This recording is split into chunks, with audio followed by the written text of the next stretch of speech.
Lição de terça-feira, marca identificadora. Eu quero chamar a sua atenção para Mateus capítulo 24, versículo 11, que diz assim: levantar-se-ão muitos falsos profetas e enganarão a muitos.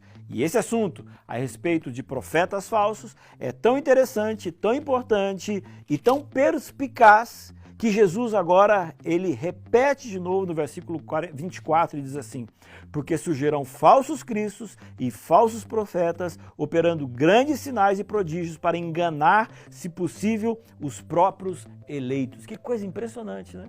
Então, a gente está percebendo aqui, em Mateus capítulo 24, que existe sim um profeta que é falso.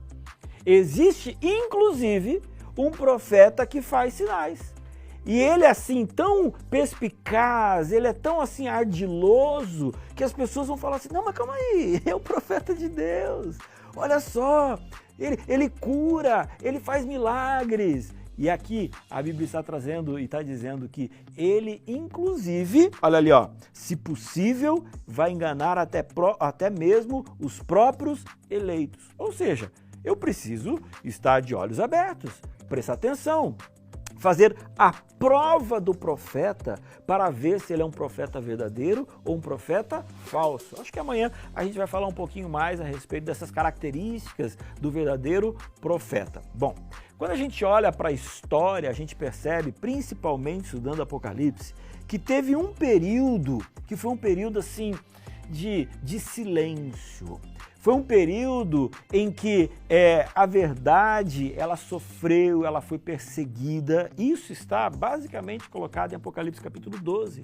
Na hora que a igreja, a mulher, tem que fugir para o deserto e ficou ali durante 1260 anos.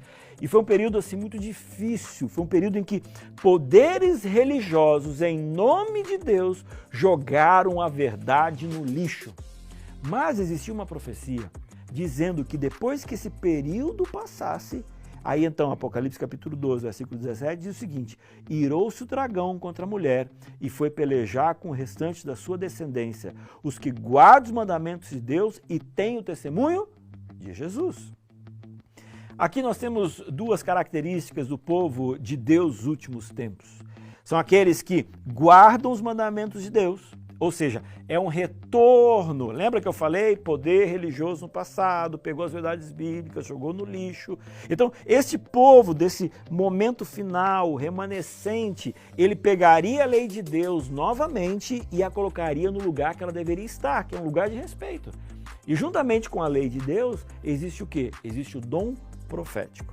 Quando nós olhamos as profecias, a gente percebe claramente que esses 1260 anos, depois das 2300 tardes e manhãs, finalizaram ali por volta de 1840, mais ou menos. E aí é interessante você perceber como que historicamente, inclusive a cronologia dos fatos, fica muito claro.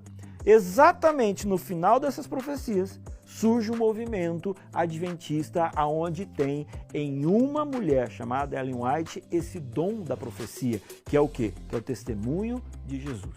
A gente vai estudar ao longo da semana a percepção de que o testemunho de Jesus é o dom da profecia. Então, eu fico feliz.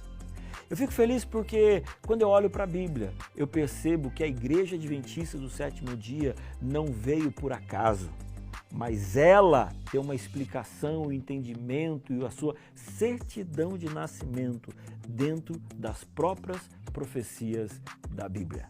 Amanhã a gente continua.